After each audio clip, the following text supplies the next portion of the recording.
Bueno, bienvenido Miquel a este primer programa de Entender el Juego, donde trataremos de ahondar un poco en el pensamiento de entrenador, saber cómo piensa, cómo se trabaja desde el banquillo e intentar entender ese juego que tanto nos apasiona. Así que de nuevo, bienvenido y muchas gracias por aceptar la invitación. Muchas gracias a ti.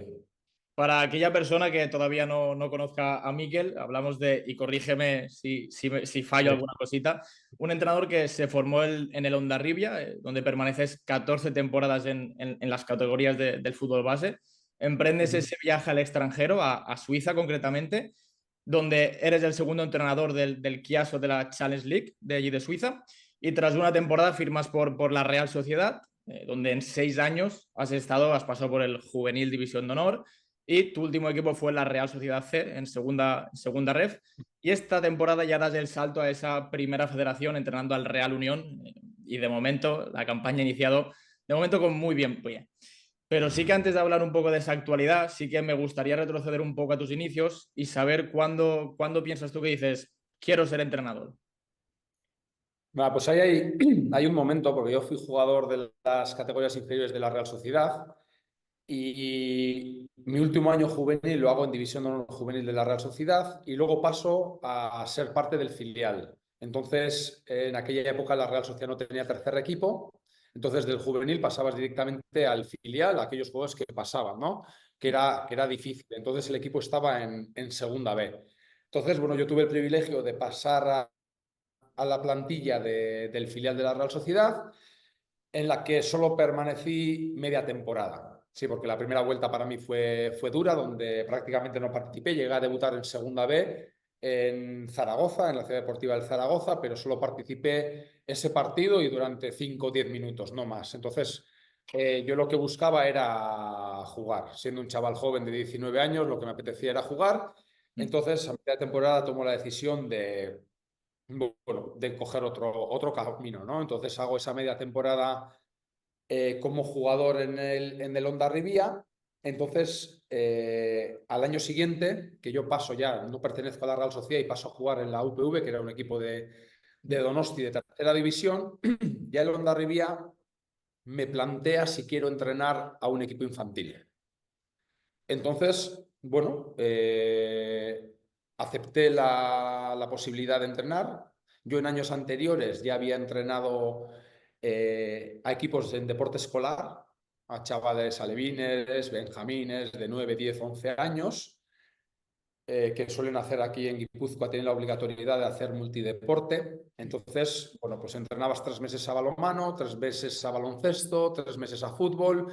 Luego de vez en cuando tenías pues actividades, pues ya que sé, de béisbol, de atletismo, de pelota a mano, pues de lo que fuese. Entonces, bueno, ya había iniciado un poco con la Icastola de Hondarribia cuando yo tenía 16, 17 años, ¿no? Pero bueno, la primera oportunidad en fútbol federado me la dio el Hondarribia en categoría infantil y bueno, fue probar y me gustó. Y me gustó. Entonces hubo varios años que compaginé el entrenar a chavales y jugar yo en tercera división o en división no regional como jugador, hasta que, bueno, al octavo año de estar en el Hondarribia, porque hice un año infantiles y 7 años a categoría cadete, pues ya quería dar un pasito Ya más, ¿no? querías Me dar ese apetecía salto. entrenar al juvenil, pero para eso ya no podía compaginar, porque Ya. normalmente los partidos del juvenil eran sábado a la tarde y mis partidos como jugador también eran sábado a la tarde. Entonces ya había que tomar una decisión. En ese momento pues me decanté por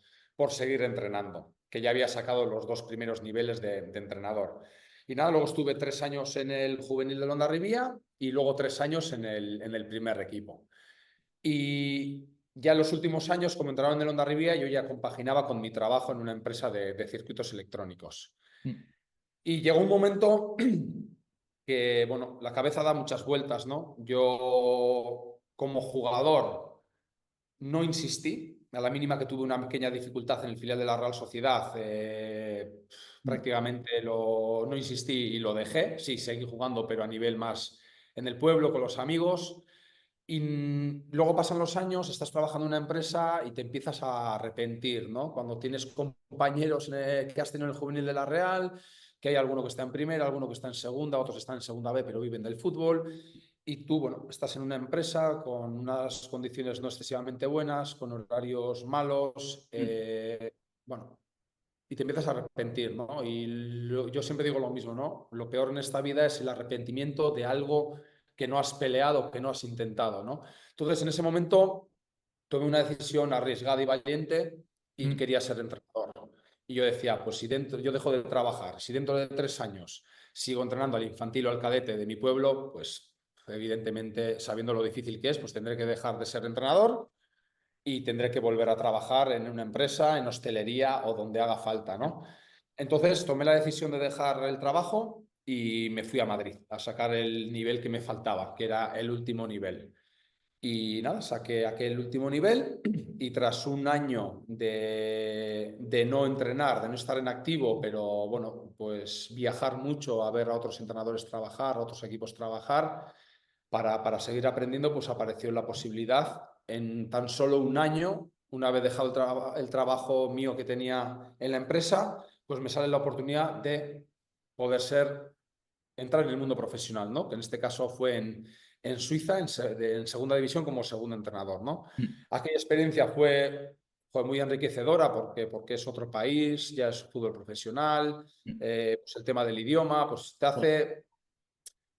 Mm. te hace dar un paso al frente, ¿no? Un paso al frente. O sea Claro. que la decisión de la que estoy arrepentido de cuando fui jugador, de ser muy conservador, de no querer salir de mi entorno, y luego muy orgulloso de la decisión tan valiente que tomé, ¿no? Para querer ser lo que yo quería ser, sabiendo que era complicado, ¿no? Aquella temporada, antes de terminar la temporada, terminó nuestro periplo, que fue en abril más o menos, cuando no continuamos en el club, y a partir de ahí, pues a la vuelta ya es cuando recibo la llamada de la Real Sociedad, y dentro de la Real, pues hago 6 años, ¿no? 2 años como segundo entrenador en el Mm. juvenil. Y luego ya hago 4 años como primer entrenador, una temporada en juvenil B, una temporada en juvenil A y los 2 últimos años, como has dicho, en segunda red, ¿no? Y Mm. bueno, y pues ahora es otra etapa más, un Mm. paso más y una oportunidad impresionante, ¿no? Bueno. Impresionante. Al Mm. final, desde el primer día que me llamó Igor, el presi en este caso, ellos estaban convencidos que yo era la persona idónea para liderar este proyecto. Para mí era una oportunidad profesional única, Muy buena. porque con la vista 8 años atrás y dices, ostras, esa decisión tan valiente que tomé, pues poco a poco pues voy haciendo mi camino, ¿no? Y ¿quién me iba a decir hace 8 años que iba a tener el privilegio en estos momentos de entrenar al Real Unión y en una categoría como la primera ref, ¿no? O sea que bueno, esa es un poquito mi trayectoria y ahí estamos, poco a Qué poco guay. trabajando y dando a hacer camino. Guay, qué guay. En la gran mayoría de los casos siempre se habla de que para ser buen entrenador, el jugador debe tener plena confianza en lo que transmite el míster, en la idea que tiene de juego, en cómo lo comunica. ¿Cómo crees que se llega a conseguir ese paso? Yo creo que lo más importante, el jugador tiene que sentir, pero claramente, tiene que sentir de verdad, no de palabra, tiene que sentir claramente que el staff está para ayudarles a ellos y para hacerles mejores en el día a día. Para eso, o creo que primero trabajamos con personas más allá de que sean profesionales, ¿no? Entonces creo que yo creo mucho, tanto yo mismo personalmente como mi staff, que seamos gente muy normal, gente muy natural, muy cercana al jugador, cercanos hasta donde puedes Claro. ser cercano, ¿no? Teniendo en cuenta que eres parte del staff. Y cuando tú te ganas a la persona, luego es más fácil que a partir de ahí le convenzas a ese jugador de que el plan de partido es X o esta tarea con este objetivo es para mejorarle a él. Yo creo que primero hay que llegar a la persona y cuando llegas a la persona es mucho más sencillo llegar al profesional, ¿no? Y yo creo en eso, porque muchas veces se dice que el jugador depende del entrenador y yo soy de los que pienso que esto es al revés. A estos niveles el entrenador depende del jugador.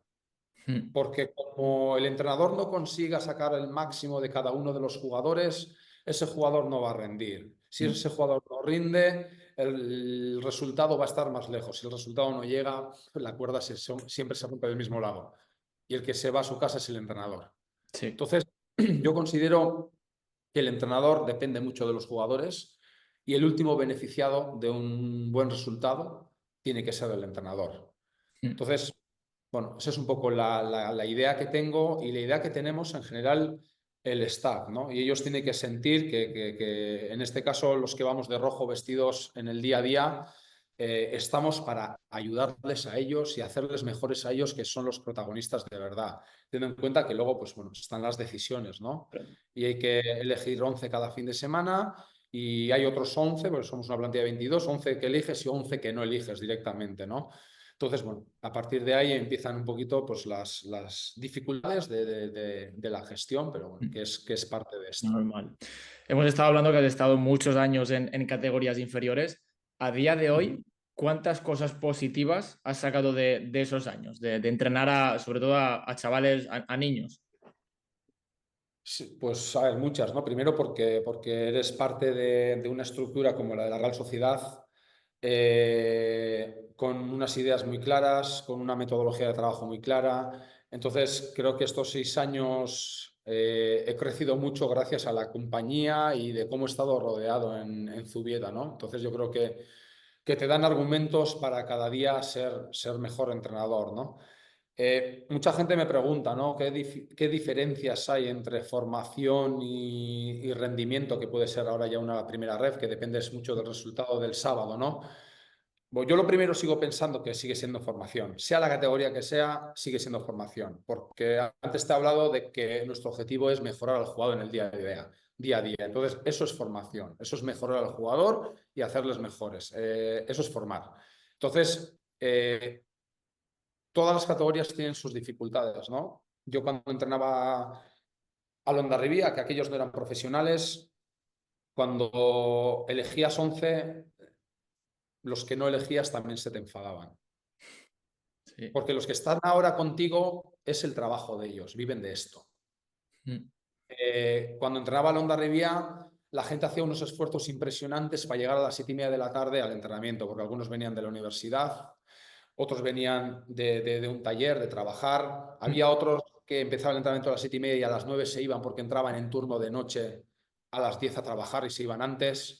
Entonces, a ese jugador que está haciendo un esfuerzo increíble por llegar a cada uno de los entrenamientos, cuando ibas el domingo a jugar a 80 kilómetros y no le ponías, pues igual tiene más argumentos para enfadarse que el jugador que tengo en mis manos hoy en día, ¿no? Que es su trabajo, ¿no? Entonces, yo creo que las gestiones de todos los vestuarios son complejos. Fútbol formativo en Zubieta, chavales de 16, 17 años, pues también es muy complejo, ¿no? Porque ellos también tienen generadas ciertas expectativas de poder llegar al primer equipo, se van comparando continuamente, ¿no? El de mi puesto que ha subido al filial y yo estoy aquí en el C y encima el míster no me pone, cuando el año pasado en el juvenil jugaba yo antes que él. Entonces, a partir de ahí, el mundo del fútbol se ha convertido en una competencia increíble, increíble. Entonces, es verdad que yo creo que he tenido el privilegio de entrenar en la Real Sociedad, donde los perfiles de jugadores o de personas que hay en la Real Sociedad, casi todos siendo de casa, todo eso es bastante más natural, ¿no? Y la gente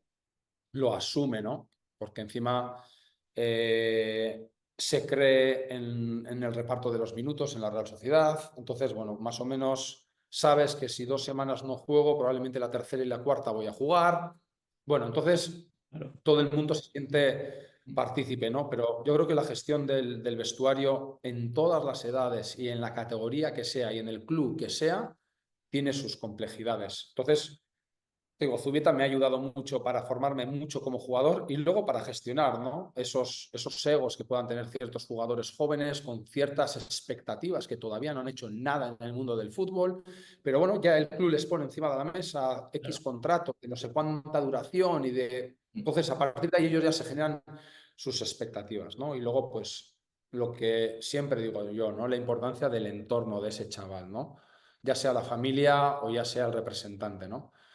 Eh, hay gente que de verdad ayuda a sus hijos o al jugador representado y hay gente que le dificulta esa progresión a su hijo, a su propio hijo. Se piensan que le están haciendo un favor diciéndole de que es mejor que el otro lateral izquierdo y que tiene que jugar él y le Y están haciendo un flaco favor, ¿no? Y el mundo de los representantes, pues exactamente lo mismo, ¿no? Hay representantes que acompañan al chaval y hay representantes que dificultan, ¿no? Ese día a día del chaval, ¿no? Entonces, bueno, todo tiene su complejidad, ¿no? Y luego, pues ahora en el Real Unión, pues evidentemente siendo una categoría como la primera red, pues el jugador vive de esto, muchos pueden tener contratos de solo un año de duración y que aquí se tienen que ganar lo que vayan a tener la próxima temporada, ya sea en el Real Unión o en otro club, ¿no? Entonces, bueno, todo es complejo, pero no creo que gestión de Real Unión sea más fácil que la Real Sociedad o que la Real Sociedad sea más fácil que la Hondarribía, porque todo tiene su Tienen los complejidad suyos. cuando trabajan Sí, personas. sí. Y en el mundo de los banquillos, creo que hay una figura que es muy importante y que no se habla mucho, que es de ese segundo entrenador.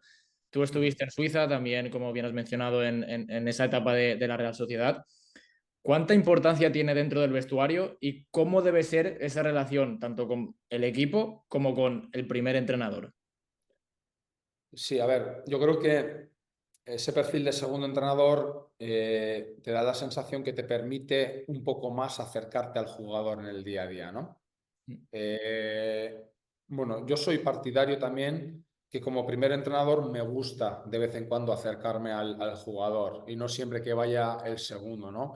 Pero sí que el segundo, el preparador físico, el fisio, entrenador de porteros, que son figuras igual de importantes que el primer entrenador, ¿no? Pero al final el jugador hace diferencias. El primer entrenador es el primer entrenador y el primer entrenador si me viene a hablarme a la cara, probablemente no le voy a decir las mismas cosas que le puedo decir al segundo, al preparador físico o ya ni te digo al fisio en la sala cuando se juntan 4 o 5 jugadores que no han jugado y lo que se cuece ahí, ¿no? Entonces, es que eso es normal. Eso es normal, porque yo he sido jugador, ya te he dicho que en la época de la Real Sociedad, en el filial, esa primera vuelta, lo pasé mal y tú como jugador al final es que casi haces lo mismo. Entonces, probablemente en estos momentos tengo que diferenciar mucho. El vestuario es un sitio sagrado para el jugador, donde yo intento únicamente entrar el día del partido y en el momento que yo vaya a dar la charla o vaya a hacer las correcciones. Si no, al vestuario no entro. No entro porque creo que el vestuario es un lugar para los jugadores.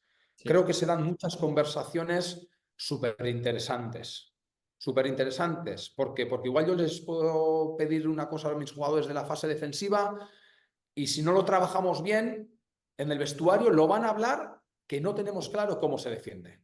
Y el míster no se entera y no nos está diciendo claro, no lo trabajamos y luego llega el fin de semana y no nos enteramos. Pero esas conversaciones en el vestuario y en la ducha se dan. sí, Entonces, yo tengo que dejar que esas conversaciones se den.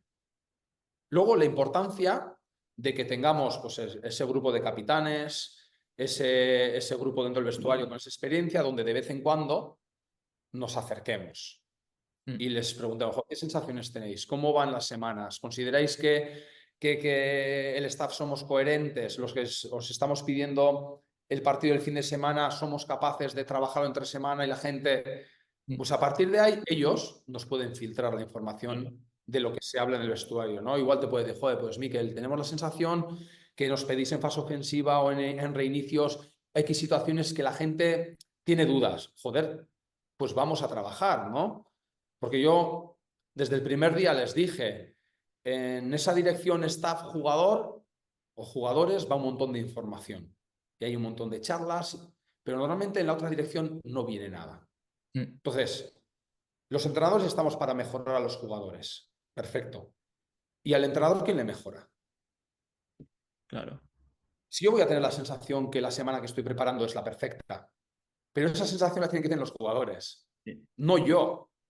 Entonces, creo que es clave para la mejora de un entrenador que haya feedback y que vuelva algo de claro. información la otra dirección y que por eso creo que tenemos que tener esa confianza y esa naturalidad con los miembros de la plantilla para que si en un momento determinado consideran que la semana no está del todo ajustada, no hay ningún problema en Sí, que vengan y que me digan, oye, Miquel, vamos a darle más importancia, no sé, a balón parado defensivo porque si van dos a sacar el córner nos desajustamos la zona. Pero esa es la clave, porque al final eso es beneficio de absolutamente todos. claro. Una vez fichas por el Real Unión, que es este verano, cuando ya se da esa llamada, firmas, ¿cuál es el siguiente paso? ¿Estás ya enseguida en contacto con el director deportivo para ya planificar plantilla? ¿Cómo se forma también el staff? ¿Eso también ya lo tenías claro? ¿Cómo es ese siguiente paso después de firmar? Sí, bueno, primero, en cuanto más, lo que más me compete, que es lo del staff, evidentemente, pues yo tengo ciertos nombres, ¿no? Es verdad que ya había figuras que ya estaban en el club y, bueno, yo al ser de Hondarribía estoy vivo a 4 kilómetros de Irún, del Estadio Ungal, y a esas personas las conocía, ¿no? En este caso, pues Ivonne Zoilo como readaptador, Mario Capelete como analista y Ricardo como entrenador de porteros, ¿no? Entonces esas personas iban a seguir. A partir de ahí, conmigo tenían que venir el preparador físico y el segundo entrenador. Entonces, a partir de ahí, pues empieza para mí la labor más importante, ¿no? Que es elegir bien a la gente que me va a acompañar. Mm. Entonces, bueno, pues yo como llevaba 6 años en la Real Sociedad, pues evidentemente en ese entorno de Zubieta pues tenía gente de mucha confianza, a la cual propuse la posibilidad de que estuviesen conmigo en el Real Unión, pero bueno, al final hay que entender que no es fácil que alguien decida salir de Zubieta. Sí. Entonces, bueno, sí que ahí en un primer momento pues tuve dificultades, ¿no? Entonces, bueno, se abrieron otras posibilidades, algunas posibilidades, porque ahí yo voy a ser sincero, hablé con el club y les dije, mira, estoy teniendo un poquito de dificultades, porque a la gente que estoy planteando está en Zubieta y esa gente quiere seguir trabajando en Zubieta. Entonces, a partir de ahí, yo tenía ya fuera de Zubieta, tenía ciertos nombres y el club también me plantea, porque el club al final se mueve también y conocía, y el club también me plantea una posibilidad de segundo entrenador y una posibilidad de preparador físico. A partir de ahí, pues hago llamadas, hago videollamadas, hago entrevistas de manera presencial. Y bueno, y me cogí mi tiempo, ¿no? Porque yo les decía a los miembros del club, les decía, estoy ante la decisión más importante de toda la temporada. Sí, Más importante que la alineación del día 1 o de la alineación del día 10 o de la alineación de la última jornada de liga que nos estamos jugando no sé qué. Esa total. gente que me va a acompañar y va a estar muchísimas horas a mi costado, ¿no? Mm. Y yo tenía que ser muy responsable teniendo en cuenta que para mí era o es la oportunidad profesional de mi vida. Sí. Lo tenía clarísimo. Entonces, no me podía, entre comillas, rodear de cualquiera, sabiendo que los perfiles que estaba manejando era gente preparada, preparada. Entonces, a partir de ahí, pues vino una decisión, ¿no? De que Aimar Sagastibelza fuera mi segundo entrenador y Jorge fuese mi preparador físico. Y en cuanto a la plantilla, pues evidentemente primero hay que hablar con el club de la gente que se quedaba de año anterior con contrato. La gente que terminaba contrato, ¿qué hacer? Si se renovaba o no se renovaba. Evidentemente, yo llevo 2 años en segunda red, la exigencia que hay en la Real Sociedad es muy grande, te permite muy poquito seguir otras actualidades de otras categorías, pues porque ahí tenemos un montón de jugadores cedidos en la Real Sociedad y hay que ir a ver partidos de tercera división presencialmente para hacer informes a esos jugadores cedidos semanalmente, Mm. más tus viajes, más tus entrenamientos de sábado a la mañana. Entonces el fin de semana pues se te queda Nada. escaso de tiempo y no tenía yo la capacidad de tomar una decisión respecto a los jugadores que terminaban contrato en el Real Unión. Entonces, a partir de ahí, pues tiene que haber una colaboración entre las dos partes, entre club y staff. Lo más importante, ¿cuál es mi idea? ¿A qué quiero jugar? Mm. ¿Qué tipos de perfiles necesito? Y luego, pues está la valoración del club de los jugadores de la temporada pasada. Y a partir de ahí es tomar una decisión consensuada si esos perfiles nos ayudan para lo que queremos o no nos ayudan. Entonces, a partir de ahí, pues se toman decisiones. Las primeras decisiones fueron esas, las de decidir quién sí y quién no de la temporada pasada, teniendo en cuenta que había jugadores con contrato, que esos tenían que seguir y yo estaba de acuerdo en que siguiesen. Y luego pues está empezar a mirar el mercado, ¿no? Lo mismo, perfiles claros, características en cada uno de los puestos, qué tipo de centrales quiero. Claro, si yo quiero apretar muy alto en campo contrario y quiero que los centrales por muchos momentos estén a pares, que salten las situaciones intermedias, que defiendan con 45 metros a las espaldas, desprotegidos, pues igual no nos sirven centrales que llevan 4 años en un bloque bajo defendiendo solo área. Claro. Y frontales, no, es que aquí te voy a exponer mucho. Entonces, es muy importante saber qué quieres para a partir de ahí pues intentar ir a por ciertos nombres, ¿no? Sí, Entonces, bueno, pues sí. hay una reunión súper potente de un montón de tiempo, pues empiezan a identificar ciertos perfiles y a partir de ahí, pues con el buen trabajo que hace la Secretaría Técnica y la Dirección Deportiva del Real Unión, empiezan a aparecer ya nombres con esos perfiles. Y luego es, en cuanto a esos nombres, pues ir tomando decisiones, ¿no? ¿Cuál es a priori la primera opción? ¿Cuál podría ser la segunda? Y así poco a poco, ¿no? Y bueno, yo creo que el club ha hecho un esfuerzo muy grande y creo que somos unos privilegiados de que hemos conseguido de que muchas de las primeras opciones que teníamos para cada uno de los puestos hoy estén en el Real Unión con nosotros. Para eso, pues evidentemente el club pues, ha hecho un esfuerzo económico grande, ¿no? Para conseguir esos perfiles, ¿no? Porque ya todo cambia, ¿no? Tú tienes una idea, haces una clasificación por puesto, primero, segundo, tercero, cuarto, quinto. Si el primero y el segundo, pues las condiciones económicas pues no le convencen y se van a otros equipos y ya tienes que ir tercera, cuarta o quinta opción, ya no es lo mismo, ¿no? Entonces, bueno, yo creo que en ese sentido el club ha dado un paso al frente porque ellos han hecho autocrítica de las 2 últimas temporadas que han hecho y consideraban que tenían que dar un paso al frente. Entonces, bueno, ha sido, ostras, un periodo potente desde que firmé hasta que empezamos el primer día a entrenar, pero un proceso potente, pero un proceso yo creo que muy bonito y a su vez bastante sencillo con el club. Claro.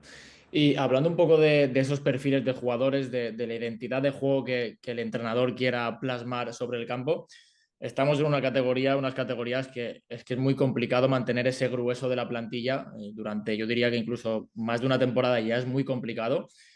¿Tú qué crees que es más fácil? ¿Que el jugador se amolde a la idea que tiene el entrenador o que el entrenador se amolde un poco a las características del equipo que tiene? ¿Cómo se maneja también eso? Yo creo que tiene que haber un poquito de las dos partes, ¿no? De las dos partes, porque siempre digo lo mismo, ¿no? A veces se escuchan frases como yo voy a morir con mis ideas y con tus ideas tienes que sobrevivir, no morir.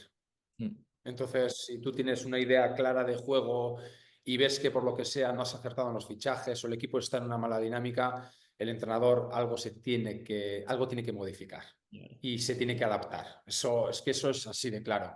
Porque en una categoría tan exigente como esta, bien, a mí me dices que, ¿cómo te gusta jugar? Sí, pues me gusta jugar en campo rival, que mi equipo sea protagonista, que tenga una buena salida de balón, que apriete en campo rival, que robemos, que vayamos a pares, sí, perfecto. Pero hay veces que no se puede Mm. por mil cosas, por circunstancias, por el estado del terreno de juego, por escenarios, que no es lo mismo jugar en el Estadio Ungal que en el Johan Cruyff, que en el Ancho Carro. Las características de la plantilla rival. Los rivales también, creo que cada uno con sus virtudes y defectos, todos diferentes, pero todos competitivos. No es lo mismo ir a jugar a Balaídos contra el Celta B que ir a Las Llanas a jugar contra el Sestao.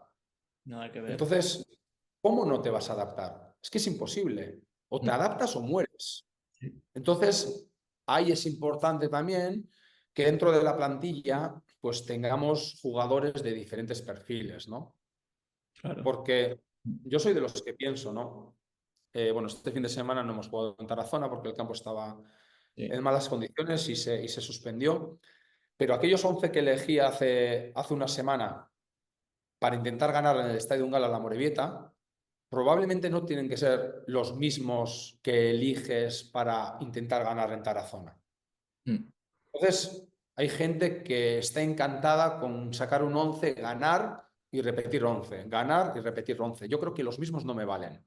Sí. Es una categoría con tantas peculiaridades, ¿no? Porque te tienes que adaptar a contextos, te tienes que adaptar a diferentes formas de plantear el juego del equipo rival.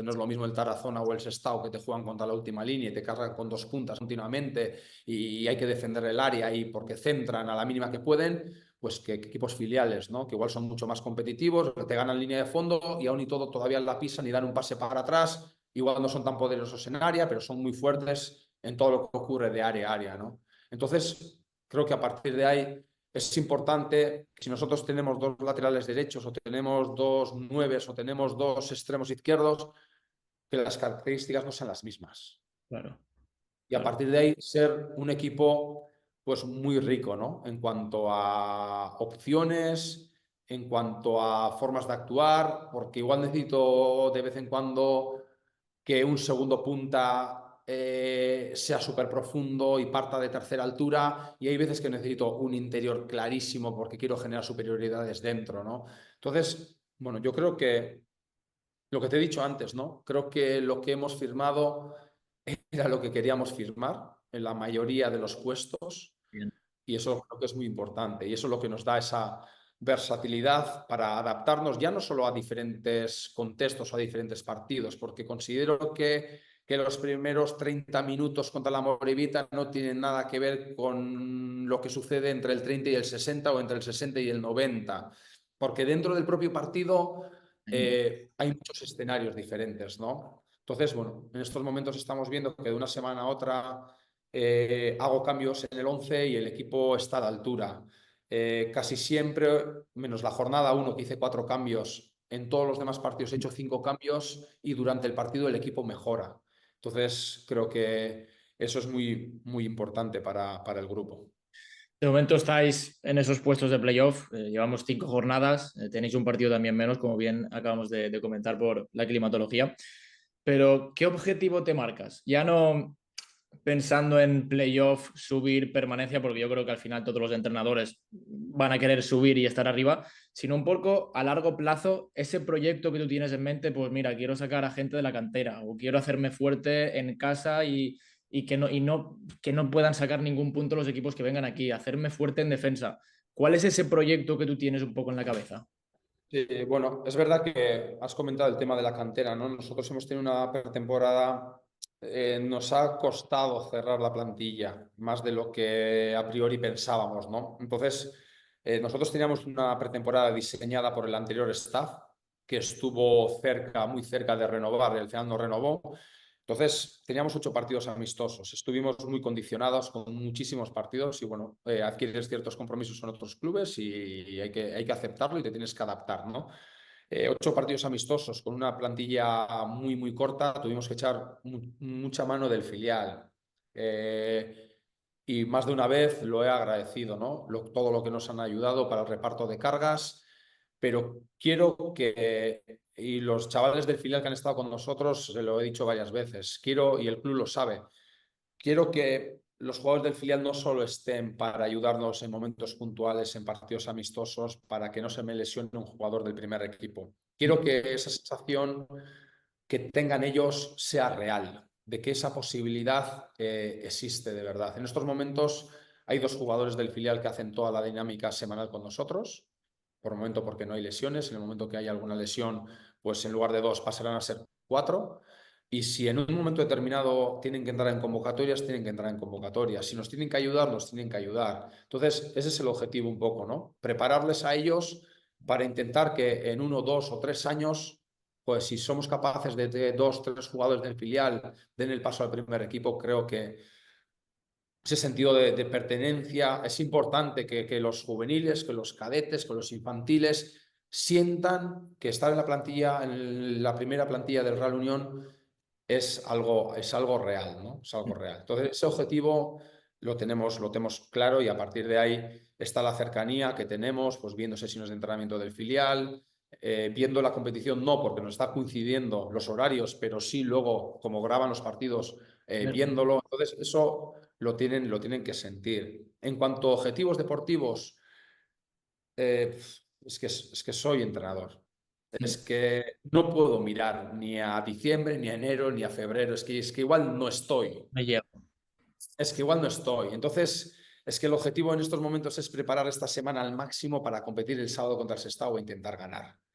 Ese es el objetivo, ¿no?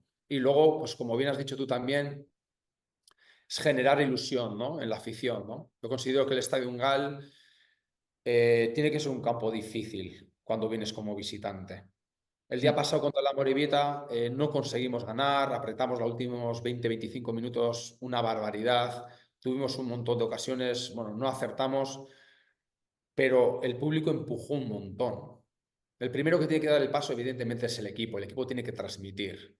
Pero a partir de ahí, quiero que se haga, que haya ese feeling, ¿no? Entre equipo, entre grada, que la gente que viene a vernos se siente identificado con un modelo, que por los pasillos del Estadio Gal hay fotos muy bonitas, ¿no? De ascenso a segunda, de eliminatorias de Copa del Rey, de playoff de ascenso. Entonces, sería muy bonito ver el Estadio Gal lleno otra vez, ¿no? Entonces, eso lo vamos a ir construyendo poco a poco, ¿no? Si ganamos contra el Sestao, pues igual luego jugamos fuera, pero el siguiente partido contra el Baracaldo en casa igual hay 400 más. Claro. Y Sí. si el siguiente hay otros 200 y si luego hay otros 300, ese es nuestro objetivo, ¿no? Ir poco a poco enganchando a la gente. Evidentemente, eso lo hace con las sensaciones, pero sobre todo lo haces con los resultados, ¿no?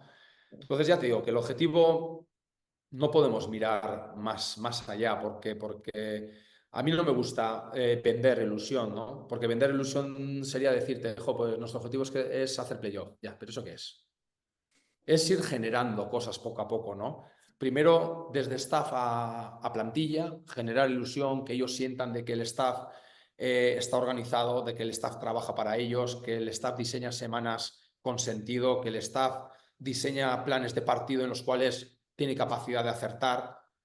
Si generamos esa ilusión en el jugador, vamos a conseguir máximos rendimientos de jugadores. Si conseguimos eso, estaremos muy cerca de un resultado. A partir de ahí, generaremos ilusión en la afición y al final iremos poco a poco construyendo cosas, ¿no? Y la verdad que, bueno, creo que estamos todos con mucha ilusión porque el inicio ha sido bueno. Es pena que el día pasado no pudiésemos jugar porque estábamos en Buena y lo que queríamos era jugar en Tarazona. Pero bueno, no pudo ser y bueno, ahora preparar la semana contra el Sestao. Para acabar, voy a hacerte tres preguntas rápidas, dinámicas. La primera es, ¿entrenador favorito o entrenador que tengas como referencia? Difícil pregunta, Sí. porque hay que intentar sacar lo mejor de cada uno, ¿no? Yo siempre digo lo mismo, ¿no? Equipos ganadores como los de Unai Emery, equipos protagonistas y con una fase ofensiva como la que tienen, como la de Imanol Alguacil, equipos muy agresivos como los de José Luis Mendilibar, equipos ordenados a nivel táctico al milímetro como pueden ser los de Yago Barrasate, ese 4-4-2 de Marcelino. Bueno, es que no me puedo quedar, no me puedo quedar con uno, ¿no? Yo creo que tenemos que tener, y ya por no hablar de grandes, entonces te he hablado un poquito de entrenadores más cercanos, ¿no? De Pep Guardiola o de Luis Enrique o de... Yo creo que tenemos que tener la capacidad de intentar sacar lo mejor de cada uno de los entrenadores, ¿no? Entonces ya te digo, bueno, yo tengo un estilo propio e intento coger ideas de todo el mundo, ¿no? De todo el mundo. Entonces, ya te digo que no tengo una referencia única. Creo que hay muchos entrenadores a los cuales valoro mucho, he visto trabajarles en directo mucho y al final pues te quedas con las ideas que evidentemente a ti te gustan, ¿no? ¿Estadio que te gustaría visitar como entrenador?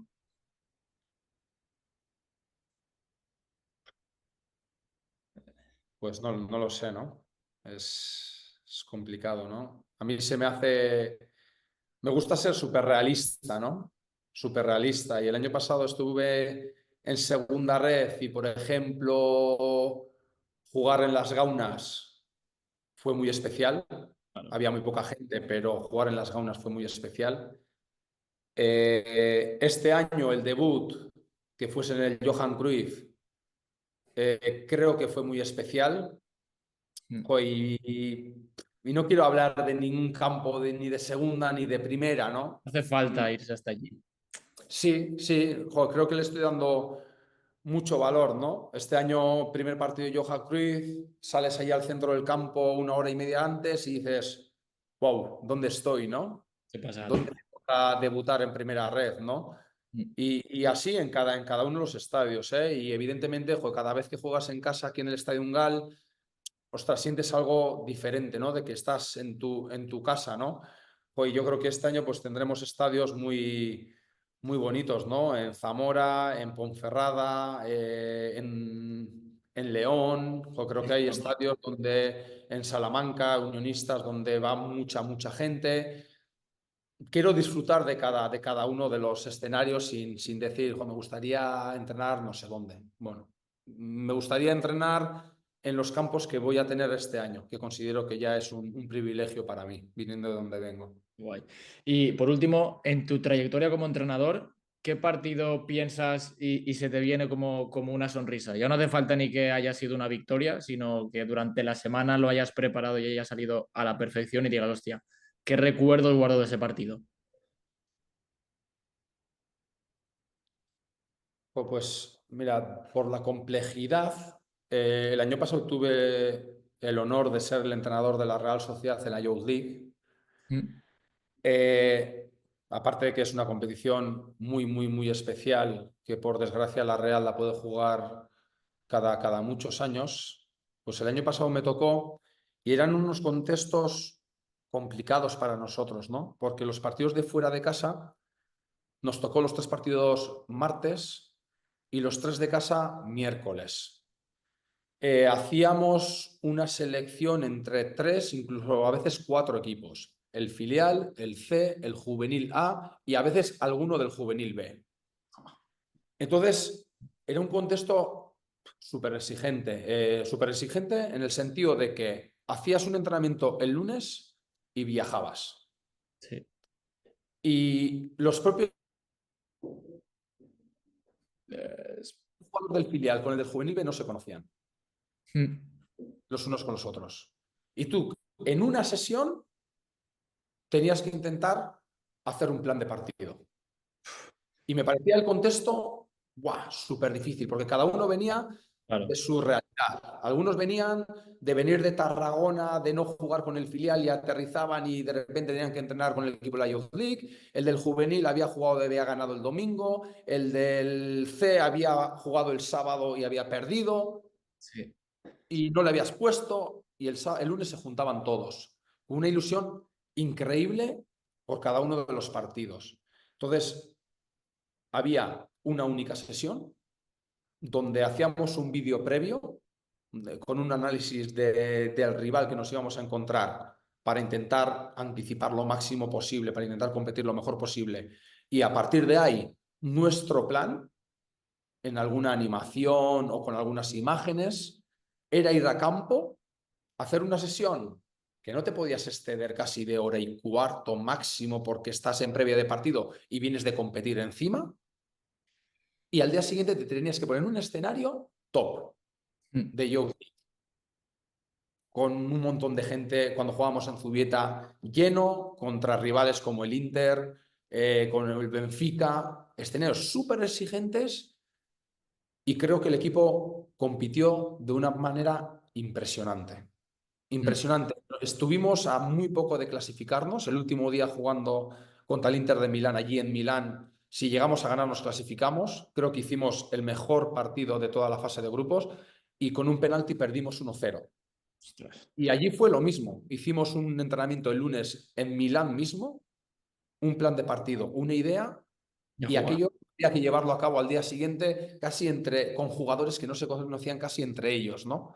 Entonces, me parecía que era un contexto súper complejo y la respuesta de los jugadores fue impresionante. Luego, más allá de que si conseguías ganar o no ganar, pero cómo compitieron en una competición así y en escenarios tan exigentes, yo creo que fue una experiencia súper bonita, súper gratificadora, la de la Youth League.